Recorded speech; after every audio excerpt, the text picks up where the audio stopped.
a lot of people, I hope you heard a ton of new stuff. I try to mix everything up good. I try to do a little from the last album, and then I try to do some new stuff, and then I always get people send me texts and tweets, well, you do this, I'm bringing my mother-in-law to here. So I try to balance it out for everybody. But here's the deal. But like if you go see a classic rock band, you want to hear stuff you grew up with. You know what I mean? This is the worst part. This is the worst part of an REO Speedwagon show. All right, here's one off our new album. You know what I mean? Nobody wants to hear that shit.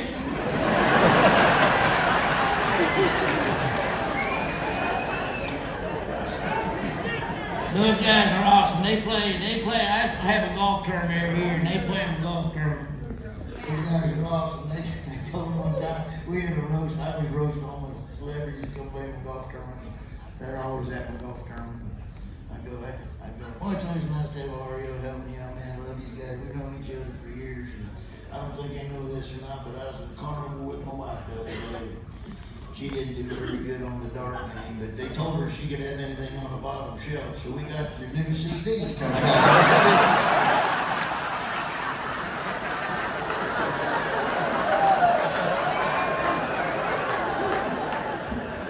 Bruce, he's back there. But a lot of people ask me, here's what's cool about what I get to do. I've got to do a lot of cool stuff just because you guys like my stuff. So I grew up in the town of 1200. I grew up next to the cattle barn, loading cattle trucks. And I wanted to be a cattle auctioneer when I was a kid, but I ended up doing this instead. And my best friend's an auctioneer, and I always laugh because anything that has to do with numbers, he's always in auctioneer mode. So you're like, hey Marty, how much did them boots cost you? $325. $325. Every time. But people always ask me who says get her done, where did I hear that, the coolest? I got a couple get her done stories. The coolest I ever heard was two places. I did the Tonight Show one time, and Janet Jackson was on there with me. And I done the Tonight Show 26 times, so it was cool because I knew my way around and I was comfortable and I got to do cool stuff. And my girl that does all my travel, she was there. She goes, "You think we can beat Janet Jackson?" I love Janet Jackson. I said, "I don't know. I didn't talk to her once. I'm sure she's nice." I said, "I walked down the hall. I'm like, Bobby, can we get a picture with Janet Jackson?" "Yeah, she's real nice, standing in the hallway." "All right." So I shut the door. No sooner I get the door shut, there's a knock on my door.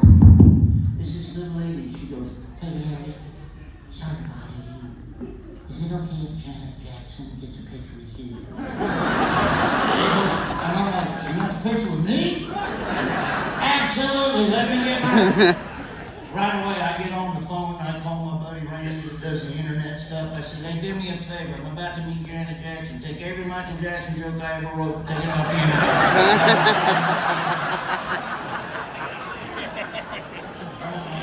She was so kind and she was so nice. And she goes, "You want me to call you Larry or Lawrence?" And I said, "Well, Larry, if you're nasty." That's right.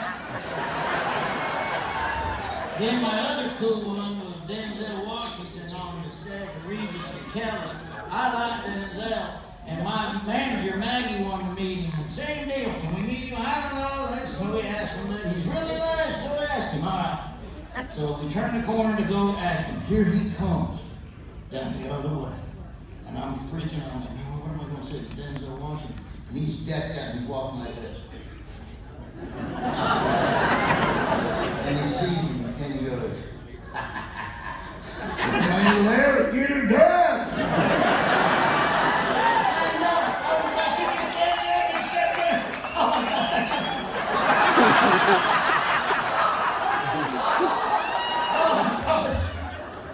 Then we went and had a Bud Light, and that was the end of that.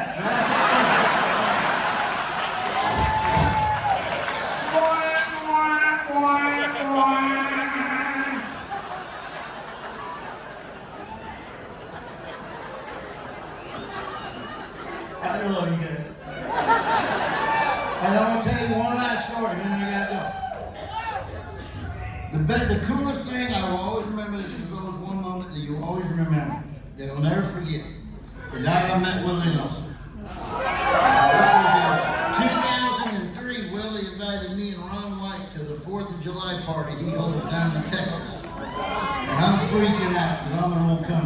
I love all the old guys. So we go down there, and there's $2,500 waiting on me. And I said, what's that? He said, Willie's paying. I said, I ain't taking Willie's money. You give that back to Willie. I'm so excited that he's a fan. They said, well, go give it to him yourself. He's over on the bus. Now I'm freaking out. When are we going to say Willie Nelson? So I walk over and knock on the bus. And I ain't lying to you. The stories you hear, I seen it. That door opened up, and it looked like the bus was on fire. I'm not lying. All the smoke had congregated towards the front of the bus, and the door opened up, and it comes billowing out of the damn bus. And I'm so nervous. There's a lot of smoke. There's a figure of a man. All I hear is, well, get her done. There's the cable guy. It's Chris Christopherson.